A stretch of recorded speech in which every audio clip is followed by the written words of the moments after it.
Hello and welcome again to Viewpoint. I'm Ian Beaumont. I'll go to my election commentary on the Liberal Democrats in just a moment, but first I think I better update you on the MP expenses scandal because it's been very interesting. Last week Conservative MP Andrew Mackay announced his decision to step down.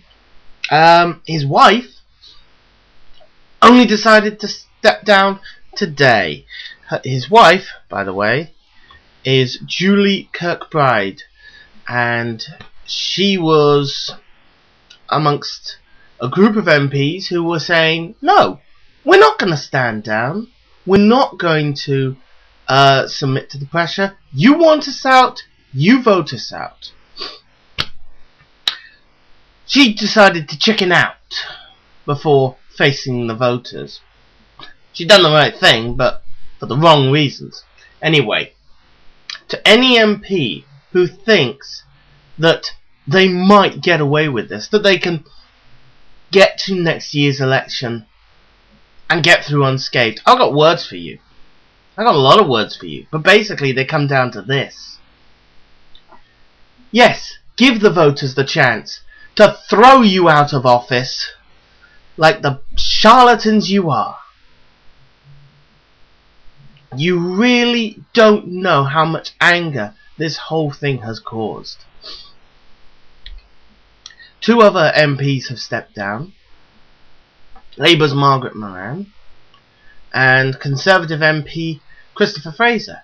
He's insisting, though, it's not connected to his expenses claims. Yeah, right. I don't believe you either.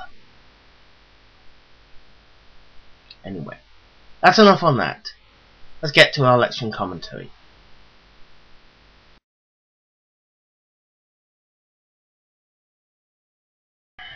You know, the Liberal Democrats are possibly the only major-ish party that will come out of this whole expenses scandal relatively okay. I say relatively, they'll lose a few seats, but they may pick up a few from Conservatives and Labour as well.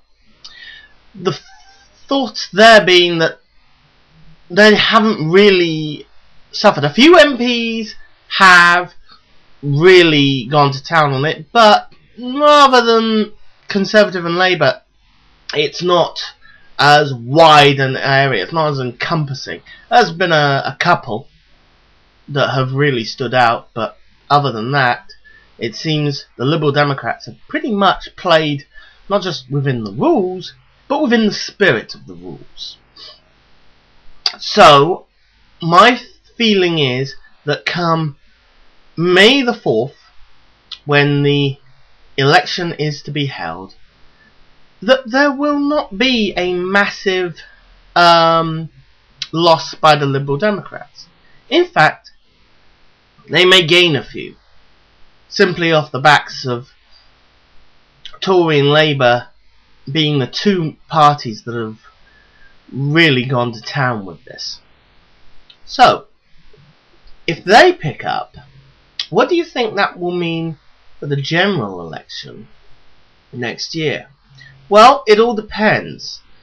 True MP Matthew Taylor said about a couple of years ago he was going to stand down. So, his standing down was announced long before this came out, and it was completely unconnected. He's also taken the trouble to publish on his own website his expenses claims. He's been totally open about this. And he's one of the few politicians in this that's actually come out looking good. Because he's been totally open, totally honest. Because of that, because for what the others have done, there's been enough on the other side that have countered to say, look, this is what we've done, we're open and honest about this. And the ones that aren't seem to be in the minority. The Liberal Democrats may prove to be one of the beneficiaries here. They won't be the only beneficiaries, though. There'll be a lot of other smaller parties that will be beneficiaries from this, and as well some independents. In fact, it'll be pretty much a first to see independent MPs in Westminster. You so rarely see them. But we could see quite a batch of them this time around. So that's what's going to make the potential interesting in the future. In the meantime, the Liberal Democrats could suffer a little bit, especially in Cornwall. Cornwall, they've taken a very unpopular step. They've gone from what had been a working, popular, two-tier local government system, district and county, and have basically just collapsed those tiers into one, a unitary authority. And the move was so unpopular that, to be honest, it would not surprise me to see the Liberal Democrats getting thrown out of office in Cornwall County Council, simply because of the move. It wouldn't surprise me either to see the South West not electing a Liberal Democrat MP as a result of this. We'll see. But I do think they will, what they lose down here, and what has been a traditional stronghold for them, they'll probably pick up a bit in other areas that have traditionally not been strongholds. So, we will see. Liberal Democrat councillors, yeah, I think we'll see an increase in them. I think we'll see an increase in the number of Liberal Democrat councils. And, as I said, a slight increase in the number of Liberal Democrat MEPs. But I do not believe that their gains will be significant. You know, they're in this whole mess, but they're not as badly in it as the Tories and Labour. So, it all depends. How do you see this whole thing going forward?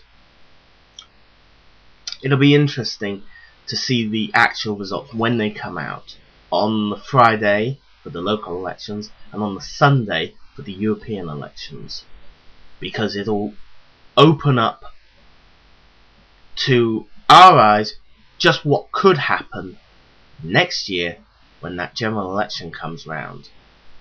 And I don't think the electorate, even after 12 months have elapsed between the stories breaking and the election happening, I don't think the electorate will be too willing to forgive those who have used the system, or should I say, abused the system.